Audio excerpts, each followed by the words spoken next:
Dacă ești începător de calisthenics și nu poți să faci flotări normale, atunci nu e nicio rușine, frate, să ai știți că toți începem de undeva pe la urmă și tocmai de asta, în video de azi vreau să arăt niște variații mai ușoare de flotări care poți să le faci în antrenamentul tău ca să pui forță să ajungi să faci o flotare normală.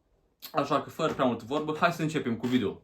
Bun, primul exercițiu și cel mai ușor pe care poți să-l faci dacă te afli în cazul în care nu poți să faci nicio flotare, îi flotare la perete. Efectiv, găsești un perete și faci flotare așa la perete. Să ai foarte ușor și o progresie mai ușor. Deci poți să faci de astea până pui forță și eventual ajungi să faci o flotare normală. Și faci de astea, te pui așa la perete, ții brațele întinse, ții coatele în interior, nu le duci prea în exterior așa, ții alea lângă corp, la vreo 45 de grade, ții acolo un echer și măsori exact cât vezi cât e 45 de grade, nu glumesc, îți dai seama, și te lași ușor, vii ușor pe negativ, când te lași pe partea de jos a mișcării, te lași ușor, iar când vii sus, vii o mai exploziv așa, mai în forță și asta e practic forma. Ții și abdomenul încordat, să fii așa gen drept, să nu fii strâng, nu tai așa zici că ai scolioză și cam asta e flotarea la perete. Și faci, nu știu, 30-20 de repetări, vezi cât îi poți face exact și 3-4 serii, îl pui în antrenamentul tău, efectiv așa, faci de astea, poți să începi cu astea, eventual sau cu altele mai grele, depinde din nivelul tău. Oricum o să arăt acum încă 2 exerciții, să vezi mai îs pentru flotare și na, vezi care e așa, după nivelul tău, îl testezi și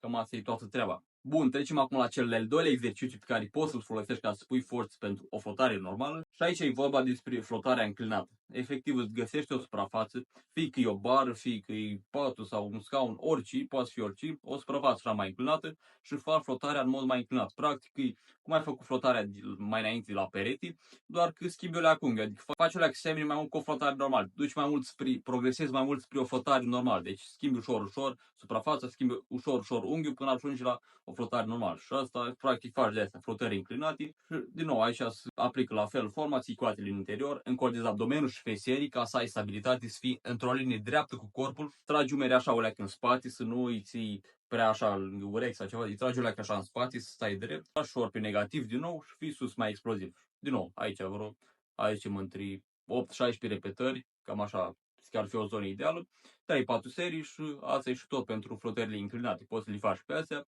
le faci acolo în antrenamentul tău, le integrezi, dar recomand să începi cu astea mai grele. Cam asta e tot treaba și cu flotările înclinate. Acum, bun, trecem acum la ultimul exercițiu, cel de-al treilea pe care poți să-l folosești ca să capeți forță pentru o flotare normală și ăsta se înseamnă cel mai mult cu o flotare normală, e cel mai apropiat de flotarea normală și efectiv sunt flotări în genunchi, adică în loc să le faci cu picioarele întinse, le faci cu genunchii și așa o să fie mai ușoare. Practic scazi din greutatea corpului tău și faci o leacă mișcarea să fie mai ușoară. Deci poți să le faci pe astea cel mai apropiate de o flotare normală, cum am zis.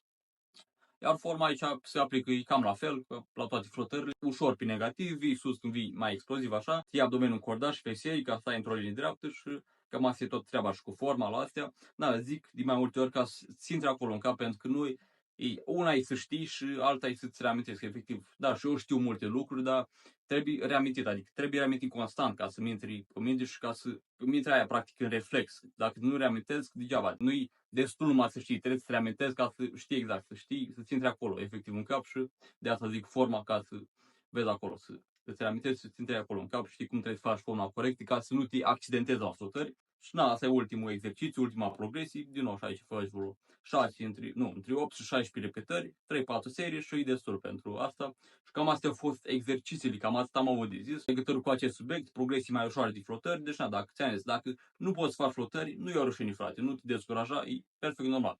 Înțeleg și eu am fost la început, n-am fost în cazul ăsta, am fost și eu la început și știu cum e să fii începător. Fiecare are un journey diferit, fiecare are drumul lui individual. Dacă o să începi de aici, că nu poți face nicio flotare, chiar o să fii badass atunci când o să ajungi, de exemplu, să faci skill-uri de astea de avansate, flotări în mâini, planche, multitracțiuni, o să zici, da, ia uite bă, uite de unde am plecat eu, nici puteam să fac flotări efectiv și o să fii mai impresionant atunci când faci progres. Deci na, chiar din cont, poate fi o poziție avantajoasă, o să dea bine transformarea. Deci na, dai acolo grind, ține-te de treabă, ține-te de antrenament și o să-ți iasă flotările. Deci am încredere în tine. Și da, cam asta a fost cu video de azi. Eu am fost Dragoș, dacă ți-a plăcut, nu uita să lași acolo un like, o flotare la butonul de like, fă o flotare pe butonul de like. Da, sunt cam suspect, dar în fine. Și dacă vrei să vezi video de la mine în continuare, atunci nu uita să lași un subscribe ca să nu ratezi videouri viitoare de astea cu calisthenics, nutriții, dezvoltare personală, tot ce trebuie. Și na, cam asta a fost cu video de azi. Eu o să închei aici, am fost Dragoș și noi o să ne revedem în video următor. Te-am pupat!